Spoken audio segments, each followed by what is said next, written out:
건강한 사람도 소변에 거품이 생기는데 어떤 거품일 때 단백뇨 같은 적신호를 의심해 봐야 하나요? 정상적인 경우에도 소변에 거품이 날 수 있습니다. 우리 몸에 탈수가 일어날 때 소변 농도가 짙어지면서 거품이 생길 수가 있어요. 변기, 물이나 변기 벽에 세제 성분이 남아있으면 소변과 반응해서 일시적으로 거품이 생길 수가 있지요. 소변이 빠르게 나올 때도 강한 수압으로 인해서 자연적으로 거품이 생길 수가 있어요. 마지막으로 고기 같은 단백질을 많이 드셨을 때에도 일시적으로 소변에 거품이 날 수가 있어요. 하지만 이럴 경우에는 단백뇨를 의심해 봐야 됩니다. 첫 번째로 거품 방울방울이 너무 크고 오래 지속되고 변기에 물을 내렸는데도 거품이 남아있고 소변을 여러 번 봤는데 계속 지속적으로 거품이 많이 생긴다? 역시 단백뇨일 가능성이 높습니다. 단백뇨가 있게 되면은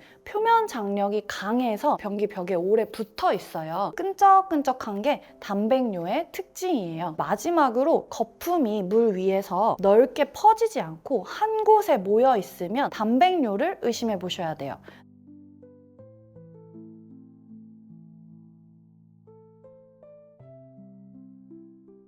소변 거품이 많아졌다는 건 신장 기능이 약해졌다는 신호일 수 있을까요? 거품뇨가 있다고 무조건 신장에 문제가 있다는 뜻은 아닙니다. 소변에 단백질이 같이 나오는 거, 단백뇨의 증상 중에 하나가 바로 거품뇨예요. 거품뇨가 반복해서 계속 나타나면 신장 기능에 이상이 있는 거다. 한 번쯤 의심해 볼 수가 있는데요. 의심이 들 경우에는 병원에 가셔서 소변 검사, 혈액 검사 받아보시고 신장 상태를 점검하셔야 합니다. 단백뇨가 있으면 신장에 이상이 있다.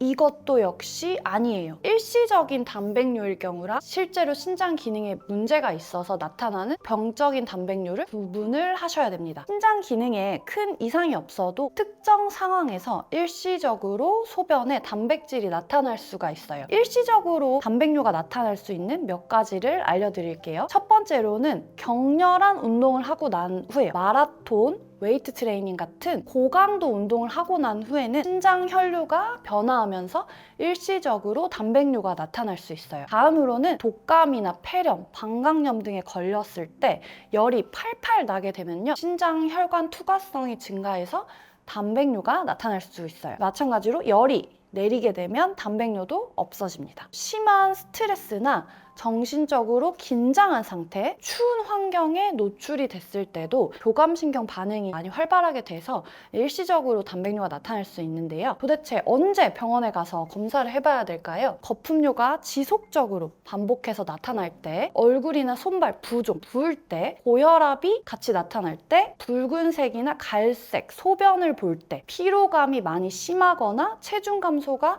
같이 동반된다면 신장질환의 신호라고 볼 수 있으니까 신장내과나 가정의학과에서 검사를 받아보시는 것이 좋습니다. 병적인 단백뇨가 나타날 때 원인이 될 수 있는 신장질환에 대해서 간략하게 알려드릴게요. 먼저 만성신장병인데요. 신장이 점점 망가지는 병이에요. 당뇨나 고혈압 있으신 분들은 신장에 오랜 기간 부담이 쌓이면서 기능이 떨어지는 경우가 많아요. 초반에는 증상이 별로 없는데 나중에는 쉽게 피곤하고 다리가 많이 붓고 혈압이 오르고 심하면 신부전으로 발전해서 투석이 필요할 수도 있게 됩니다. 다음으로는 사구체 신염이에요. 신장 안에 사구체에 염증이 생기는 병이에요. 감염 후에 갑자기 발생하거나 면역력이 약해져서 생기는데요. 단백뇨, 혈뇨, 얼굴하고 다리가 붓는 부종 대표적인 특징이에요. 신증후군도 있는데요. 단백뇨가 엄청 심해서 하루에 3.5g 이상 나오는 경우를 말해요. 이 정도로 단백질이 많이 빠지게 되면은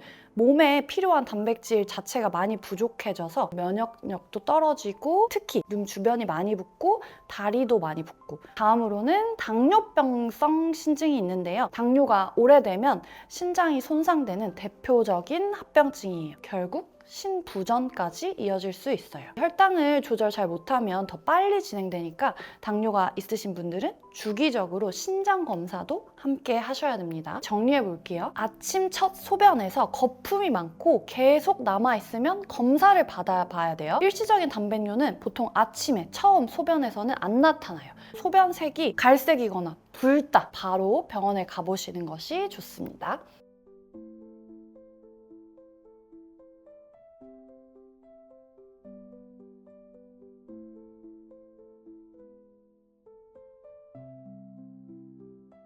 신장 건강을 지키고 소변 거품을 없애기 위해 도움이 되는 음식들은 뭐가 있을까요? 신장 기능을 보호하고 거품료를 줄이려면 신장이 부담 없이 제대로 작동할 수 있도록 도와주는 음식을 드시는 게 중요합니다. 신장 기능을 보호하는 음식 4종류를 알려드릴게요. 첫 번째, 브로콜리, 양배추, 콜리플라워, 십자화가 채소라고 하죠. 위와 신장에 도움이 되는 채소로 많이 유명하죠. 칼륨과 인 함량은 낮고 신장에 무리를 주지 않아서 신장 보호에 도움이 많이 됩니다. 두 번째는 올리브 오일과 견과류인데요. 좋은 지방인 불포화 지방산이 많아서 콜레스테롤 수치도 낮추고 심혈관 수치도 낮추고 염증 감소에 도움이 됩니다. 신장이 안 좋으신 분들은 심혈관 질환에 걸릴 위험도 높기 때문에 심혈관 건강을 지키는 것도 매우 중요합니다. 다음으로 세 번째, 마늘과 양파입니다. 알리신이라는 성분이 들어있는데요. 항염, 항바이러스 효능뿐만 아니라 항산화 성분이 많은 양이 들어있어요. 당뇨와 고혈압 증상을 개선하는 데 도움이 됩니다. 나트륨도 적어서 저염식할 때 많이 좋습니다. 네 번째는 블루베리, 크랜베리, 딸기, 라즈베리, 항산화 물질이 많이 들어있는데요. 특히 블루베리는 혈압 조절에 탁월하고요. 크랜베리는 요로 감염 예방에 좋은 걸로 알려져 있습니다. 다음으로 신장 부담을 줄이는 단백질 4가지를 알려드릴게요. 단백질을 너무 많이 드시면 단백뇨가 나타나죠. 적정량을 드시는 게 중요한데요. 부담이 덜 되는 단백질, 첫 번째는 두부나 콩류예요. 식물성 단백질인데요. 고기 같은 동물성 단백질보다 신장에 부담이 덜 가요. 대신에 콩은 칼륨하고 인이 많으니까 신장 질환 있으신 분들 조절해서 드셔야 돼요. 두 번째는 달걀 흰자예요. 고단백이지만 인 함량이 낮아서 신장 질환 있으신 분들이 단백질을 드셔야 될 때 아주 좋은 선택입니다. 세 번째는 흰살 생선이에요. 대구, 명태, 가자미, 동물성 단백질 중에서 지방은 적은데 단백질은 많아서 신장에 부담을 덜 줄 수가 있어요. 마지막으로 닭가슴살도 지방이 적어서 도움이 될 수 있습니다. 거품료를 악화시키는 피해야 할 음식도 알려드릴게요. 라면, 국물 요리, 짠 음식은 나트륨이 많아서 혈압이 올라가고요. 소세지, 베이컨, 가공육들 있죠?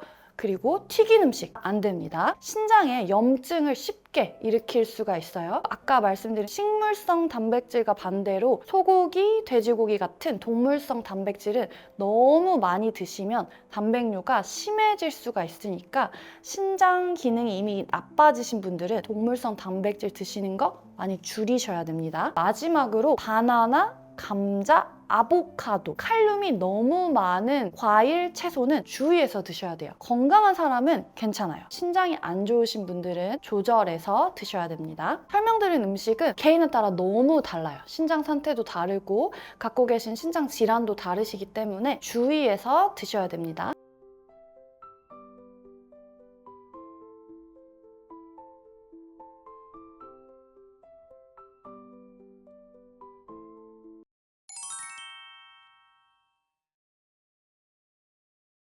우리가 매일 먹고 있는 주식, 밥, 나이 들어 백미가 몸에 좋지 않다, 현미를 드셔야 한다고 이야기하시는 분들이 있으신데 백미와 현미 어떤 분들이 드시고 주의가 필요할까요? 먼저 현미나 백미를 드시는데 주의해야 하실 분들을 알려드릴게요. 첫 번째로 위장이 약한 사람은 주의해야 돼요. 현미는 식이섬유가 많아서 위장에 부담을 줄 수가 있거든요. 위염, 과민성 대장증후군 자주 잘 체하시는 분들, 이런 분들은 현미를 드시고 싶다면 오븐도미를 선택하시는 걸 추천을 드리고요. 율무나 조, 수수, 부드러운 곡물과 섞어서 드시는 게 좋아요. 현미 현미밥이 좋다고 무작정 많이 드시기보다는 백미 비율을 높여서 드시는 거를 추천을 드립니다. 특히 수술 후에 회복기시인 분들, 장염에 걸리신 분들은 백미죽이나 미음 형태로 백미를 드셔야 위장에 부담이 줄어듭니다. 두 번째로는 신장질환 있으신 분들 주의하셔야 돼요. 현미에는 칼륨이 많이 들어있거든요. 만성 신부전 환자 같은 신장 기능이 떨어지신 분들은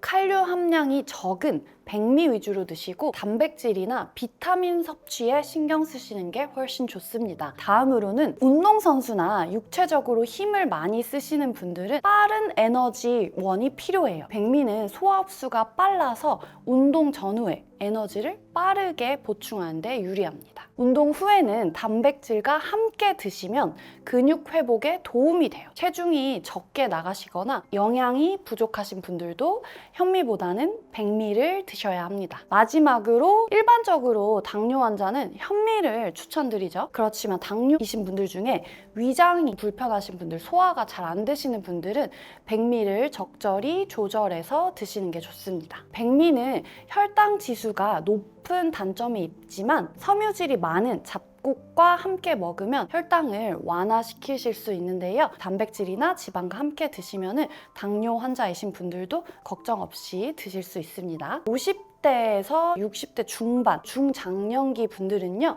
백미와 현미를 6대 4나 7대 3 정도로 드세요. 백미를 더 많게 해서 드시는 거죠. 중장년층들은 소화 기능이 서서히 저하되니까 백미 비율을 약간 늘리시는 게 좋습니다. 그 다음으로는 60대 중반 이후에 노년기이신 분들은 백미 위주로 8대 2 또는 9대 1 백미를 많이 드시는 거를 추천을 드려요. 나이가 드시면 치아도 약해지고 위장 기능도 많이 떨어지니까 백미 비율을 높이고요. 잘 씹으실 수 있도록 충분히 불려서 조리를 하시고 현미는 오븐돔이나 바라현미 활용하시면 좋습니다. 장 건강을 생각하신다면 현미 비율을 높이시기보다는 조, 수수, 부드러운 곡물을 추가하셔서 밥을 지으시면 좋겠습니다.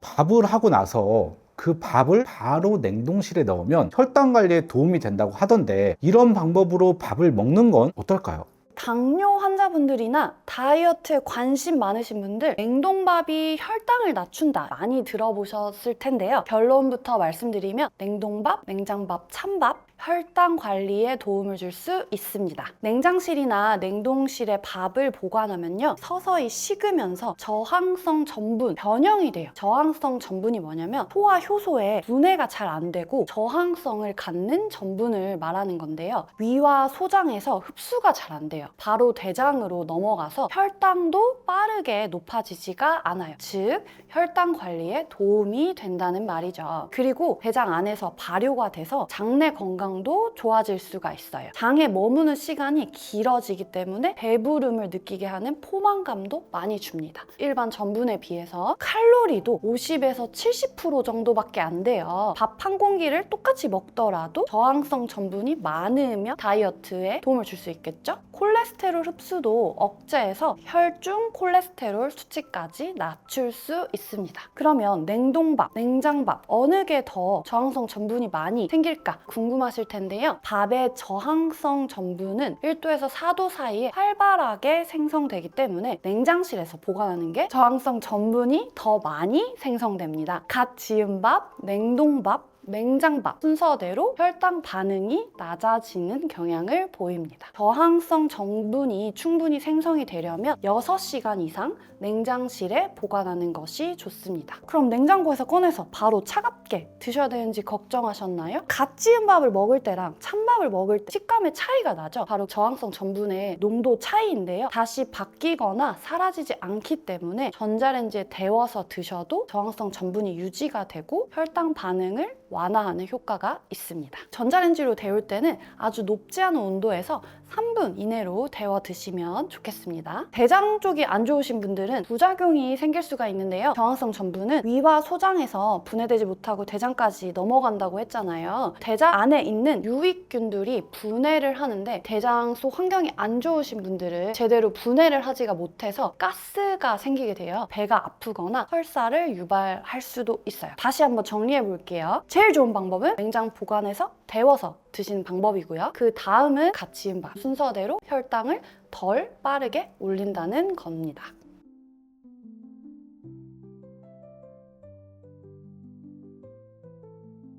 밥할 때 같이 넣으면 당뇨, 염증에 좋은 것들도 있을까요? 당뇨에 좋은 밥 재료를 알려드릴게요. 당뇨 환자는 식이섬유가 풍부하고 혈당 지수가 낮은 재료를 더해서 드시면 좋아요. 첫 번째는 식물성 기름입니다. 올리브유, 옥수수유, 식물성 기름들을 밥을 지을 때 한 숟가락 정도 넣어주시면 되는데요. 전분에 물도 붓고 기름도 붓고 열을 가하죠? 전분과 지방이 만나서 복합제를 형성을 해서 분해가 되기 어렵게 되는 거죠. 저항성 전분이 많아지면 혈당 조절에 도움을 주기 때문에 당뇨 환자한테는 도움을 줄 수 있습니다. 두 번째는 보리예요. 보리는 베타글루칸과 식이섬유가 풍부하게 들어있어서 혈당이 빠르게 올라가는 걸 막아주고요. 포만감도 높이고 콜레스테롤 수치도 떨어뜨리는 효과가 있습니다. 세 번째는 콩이에요. 콩 싫어하시는 분들 많으시죠? 콩에는 단백질이 풍부하게 들어있어요. 기름과 마찬가지로 단백질이 전분을 둘러싸서 소화효소가 전분을 분해하는 거를 방해하는데요. 이런 과정 때문에 전분이 소화돼서 흡수되는 거를 줄어들이게 되고 혈당 반응을 낮추게 됩니다. 다음으로는 염증 감소에 좋은 밥 재료를 알려드릴게요. 염증 관리에는 항산화 성분과 오메가3 지방산이 풍부한 재료를 더해서 드시면 좋아요. 흑미에는 안토시아닌은 강력한 항산화 작용을 해서 세포 손상을 방지하고 노화를 지연시켜요. 항염 성분도 할 수가 있어서 건강한 장 환경을 유지하는 데도 도움을 줍니다. 두 번째는 강황가루예요. 강황은 천연 항염증제로 굉장히 유명한 향신료인데요. 강황의 주요 활성 성분인 커큐민은 항염 효과가 있어요. 염증을 억제해서 세포 손상도 줄이고 노화 방지에도 도움이 되고 감염에도 저항력을 높이게 되는 거죠. 마지막으로 들깨가루예요. 들깨는 들기름이나 깻잎 많이 들어보셨죠? 항산화 활성과 염증성 사이토카인 억제 효과가 굉장히 뛰어난데요. 오메가3 지방산이 많이 들어있어서 나쁜 콜레스테롤 수치를 낮추는데 도움이 됩니다. 들깨가루를 넣어서 드시면 고소하게 향기도 나고 맛도 훨씬 좋아지겠죠. 말씀드린 재료들을 그날 드시고 싶은 거를 적절히 배합해서 드시면 좋겠습니다.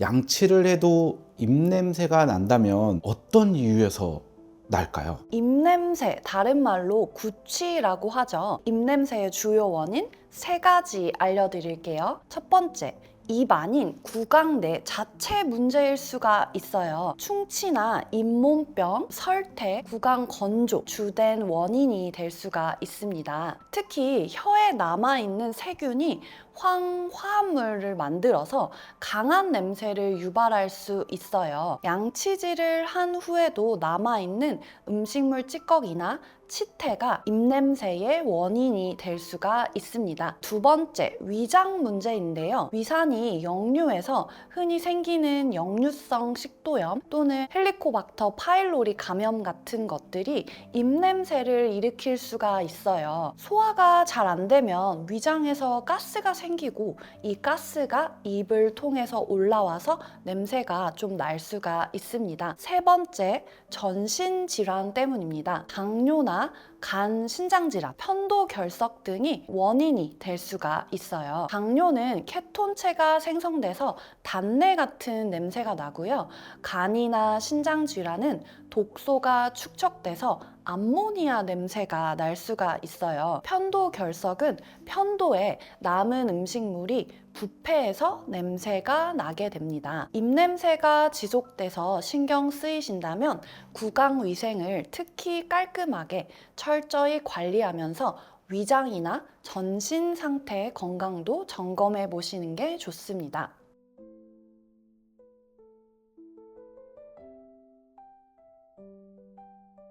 원장님도 잠깐 얘기해 주신 것 같은데 입냄새의 원인, 편도결석 제거하는 방법이 없을까요? 편도결석을 간단하게 설명드리면요. 편도의 움푹 패인 부분에 음식물 찌꺼기나 점액, 세균 등이 쌓여서 딱딱하게 굳어진 건데요. 작은 편도결석은 집에서도 없앨 수 있지만 계속 반복적으로 생기신다거나 크기가 크다면 이비인후과에서 제거하셔야 해요. 작은 편도결석 제거할 수 있는 4가지 소개해 드릴게요. 첫 번째, 가글이에요. 소금물이나 구강 세정제로 가글을 하게 되면 결석이 느슨해질 수가 있어요. 강한 수압이 있는 구강 세정기, 워터픽들을 이용하면 훨씬 도움이 될 수가 있어요. 두 번째, 깨끗한 면봉 이용하는 건데요. 거울을 보고 깨끗한 면봉으로 살살 눌러서 밀어내면 빠질 수가 있어요. 세 번째, 기침을 하시거나 목을 가볍게 두드리는 거예요. 일부 결석은 세게 기침하거나 목을 톡톡 두드리면 저절로 떨어지기도 한답니다. 마지막 4번째는요. 딱딱한 음식을 드시는 거예요. 당근, 사과, 땅콩, 약간 거친 음식을 씹게 되면 편도에 붙은 결석이 자연스럽게 제거될 수도 있어요. 여기서 주의할 점은 너무 과하게 자극하지 마시고요. 자주 생기시거나 크기가 크거나 결석이 깊숙이 박힌 것들은 병원에 내원하셔서 제거하시는 것이 안전합니다. 편도결석을 예방하시려면 물을 자주 드시고 입안을 건조하지 않게 유지하는 게 중요합니다.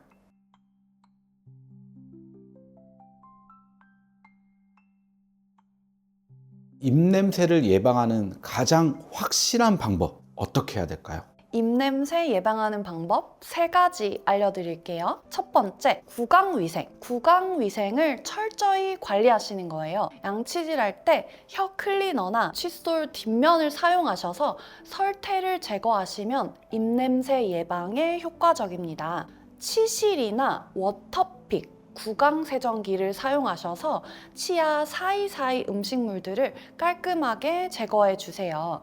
다음으로 항균 효과가 있는 가글을 사용하시면 입속 세균을 줄이는 데 도움이 됩니다. 두 번째, 구강 건조 방지약이. 입안이 마르게 되면 세균이 번식하기 쉬운 환경이 만들어지는데요. 세균이 많이 번식하면 입냄새가 심해질 수가 있어요. 물을 자주 드시고 입안이 건조할 때는 무설탕 껌이나 사탕을 씹으셔서 침 분비를 촉진하세요. 그리고 입으로 숨 쉬는 습관을 최대한 줄이시고 코로 숨 쉬는 것이 좋아요. 마지막 3번째, 위장 건강입니다. 위산이 역류에서 올라오거나 위장에서 올라오는 가스에서 입냄새가 많이 날 수가 있어요. 기름진 음식, 과식, 늦은 밤 식사는 피하시고요. 커피나 사탕 같은 진하게 입안에 남을 수 있는 음식물들을 피해 주시는 것이 좋아요. 커피를 드셨으면 바로바로 헹궈서 입안을 청결하게 해주시면 도움이 됩니다. 소화가 잘 되는 부드러운 음식을 드시는 게 좋아요. 식사하시고 바로 눕지 마시고요. 헬리코박터 균 감염이 의심되신다면 검사를 받아보시는 것도 추천드려요. 위생관리, 구강 건조 방지, 위장 건강 관리 함께 하시면 입냄새 예방에 효과가 아주 큽니다. 소금물 가글에 대해서 조금 더 설명해 드릴게요. 아무 소금이나 사용해도 되는지 환자분들이 많이 물어보세요. 일반적으로 천일염, 정제염, 요리용 소금 모두 사용이 가능합니다. 그리고 불순물이 없는 깨끗한 소금을 사용하시는 것이 좋습니다. 만약 가능하시다면 화학 첨가물이 들어가지 않은 천일염이나 바다소금을 선택하시는 것을 추천드려요. 요오드가 첨가된 소금도 무방하지만 정제염보다는 천연소금이 더 부드럽고 구강에 좋습니다. 두 번째, 가글 타이밍 굉장히 많이 물어보시는데요. 양치 전, 후 어느 게 더 좋을까요? 양치 후에 하는 것이 더 좋습니다. 양치로 치아에 묻은 음식물이나 플라그를 다 제거한 후에 소금물로 한 번 더 쫙 씻어내면은 훨씬 효과적으로 구강을 소독하고 잇몸 염증을 예방할 수 있습니다. 양치 전에 소금물로 가글 하시는 경우도 가능하지만 중요한 건 입 안에 이물질을 다 제거한 다음에 가글 하는 것이 더 효과적입니다. 세 번째, 소금물 농도를 어떻게 해야 되냐, 소금을 얼만큼 넣어야 되나 많이 물어보시는데요. 너무 진한 소금물은 점막을 자극시킬 수 있으니까 한 컵 약 200ml, 한 컵의 따뜻한 물에 소금 반 스푼에서 한 스푼 정도 희석해서 사용해 주세요. 농도가 너무 높으면 구강 점막에 자극을 줄 수 있으니까 적당한 농도로 가글 하시는 것이 중요합니다. 마지막으로 주의하실 점은요. 자주 가글 하시는 거를 피해 주세요. 소금물로 너무 자주 가글을 하면 구강 점막을 건조하게 하거나 치아 보호층인 에나멜이 약해질 수가 있습니다. 하루 한두 번 정도로 적정 횟수를 유지해 주세요. 구강 건강 상태나 잇몸 염증이 심하다면 반드시 치과 전문의와 상담하시기 바랍니다.